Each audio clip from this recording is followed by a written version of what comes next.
Sebelum kita ke pembahasan, Mimin mau kasih info kepada kalian semua saudara sebangsa dan setanah air Mimin. Kenapa Mimin hanya buat narasi tandingan atau narasi kontra dari Semenanjung? Ya, jawabannya, yang buat konten atau narasi kontra konsep Semenanjung masih sangat sedikit. Bahkan channel-channel di YouTube hanya ada Tren Publika dan Winwanur itu saja yang Mimin tahu. Memang buat konten seperti ini tentu ada konsekuensinya. Karena akun TikTok Mimin sudah berapa yang nggak bisa diakses karena banyak pelanggaran komunitasnya. Tapi memang tujuan Mimin bukan nyari duit di media sosial. Tujuan Mimin buat konten seperti ini setidaknya mungkin ada yang belum tahu gimana liciknya Semenanjung. Mereka akan tahu di narasi-narasi yang Mimin buat. Oh iya, kalau kalian buka YouTube jangan lupa mampir ke channel YouTube Mimin. Oke, kita lanjut ke pembahasan. Hari ini Mimin mau buat satu narasi tentang warga Semenanjung yang mulai aneh dan sudah kena penyakit waham. Kalau ada yang belum tahu apa itu waham, dengar di narasi Mimin sebelumnya atau di Google aja. Kita semua tahu bahwa negara Semenanjung khususnya kaum istimewa sangat ngotot sekali melabeli bahasa Indonesia dengan label Melayu. Tujuan melabeli bahasa Indonesia dengan label Melayu, tentu untuk mengangkat derajat bahasa Melayu yang hanya dituturkan oleh sekelompok etnis menjadi ratusan juta penutur. Ada yang ingat bahwa bahasa Melayu pernah dinyatakan tokoh-tokoh Semenanjung sebagai bahasa Islam. Bahasa Islam yang dimaksud bahasa Melayu diperuntukkan pada orang Islam karena bahasa Melayu banyak menyerap kosakata dari bahasa Arab. Nah, di sini mereka mulai aneh menurut Mimin. Mereka seolah-olah lupa bahwa bahasa Melayu itu berkembang banyak dipengaruhi oleh bahasa Sangsekerta sebelum masuknya agama Islam di Asia Tenggara Maritim. Dan yang paling aneh dan tolol menurut Mimin, mereka mengklaim bahasa Indonesia yang merupakan bahasa yang sudah banyak sekali menyerap kosakata dari ratusan bahasa daerah di Indonesia dan bahasa asing.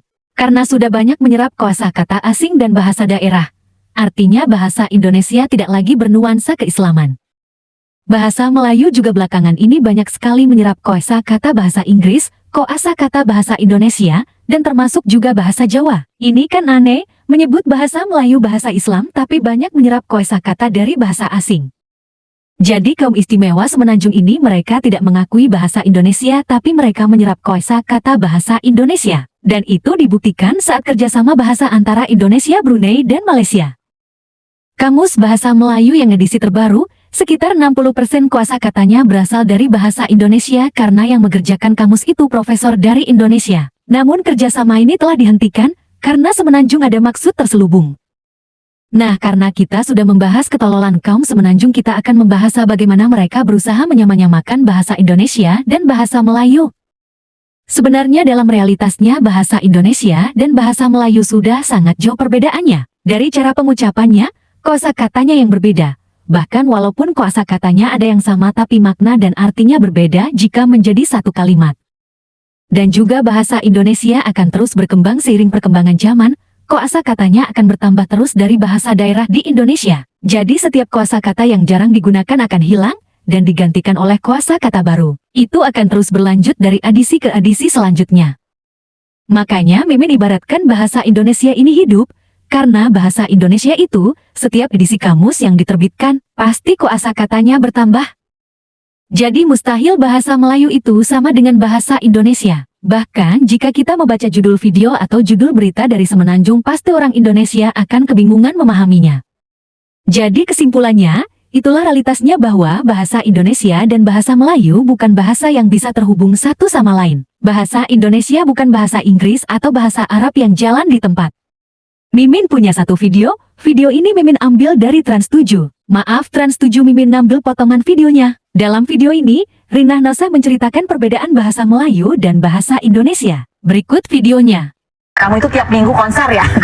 Tiap minggu konser. Keren banget ya itu. Keren banget. Ini coba kita lihat seperti apa kompilasinya Rina saat menjadi host di acara di TV Malaysia. Berikut ini.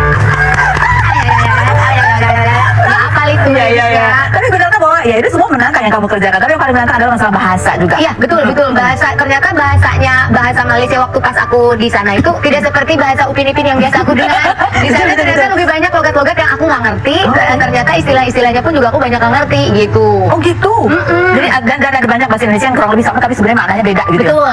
Nah udah gitu tuh ada bahasa Indonesia yang di sana benar-benar artinya berbalik jauh banget. Kayak misalnya kita nyebut gampang tuh kasar.